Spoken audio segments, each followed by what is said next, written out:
First, let's start with images shot under good lighting conditions. Here, the G5 Plus does well.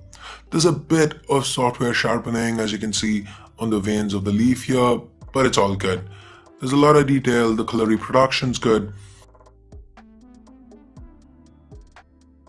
Now in this shot, for example, thanks to that wide f1.7 aperture, you even get a nice little lens flare. Comparing it to the Moto G4 Plus, while the G5 Plus does have a lower megapixel count, the pixels are larger and the aperture is wider. The colors are also a tad better here. That said, at 100% crop, you can see the G4 Plus having an advantage with the detail levels. But if you aren't gonna be zooming in and cropping a lot, the G5 Plus for all intents and purposes shines. To make up for that lower megapixel count, there's a fair bit of software sharpening here. Again, check out the tire in this pic. The f1.7 aperture also makes for some nice shallow depth of field shots. Here's a comparison with the G4 Plus to give you some perspective. See how the bokeh is more prominent with the G5 Plus?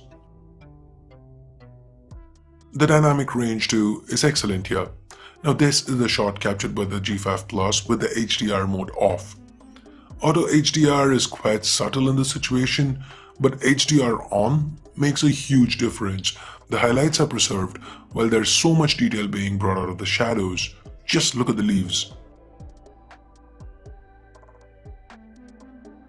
The dynamic range is more or less similar with both phones. Given the dynamic range on the G4 Plus was excellent, this is actually a compliment to the G5 Plus. Indoors under mixed lighting, the performance is still good.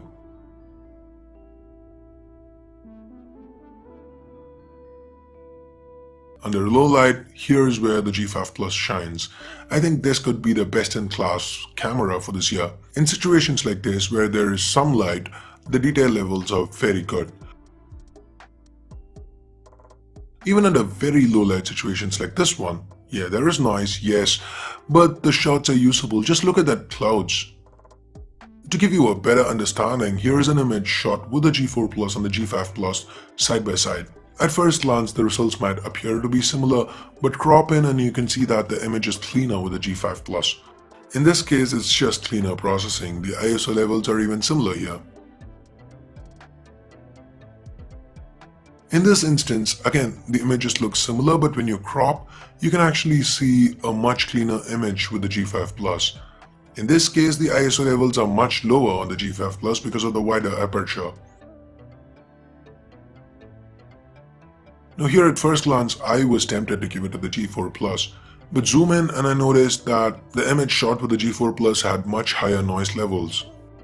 Again, the same reason, it's a direct result of the higher ISO needed thanks to the narrow aperture.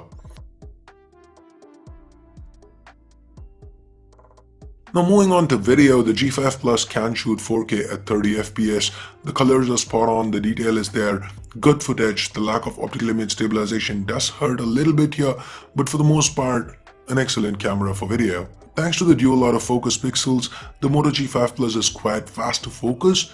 That said, here's something weird. The G4 Plus is still faster.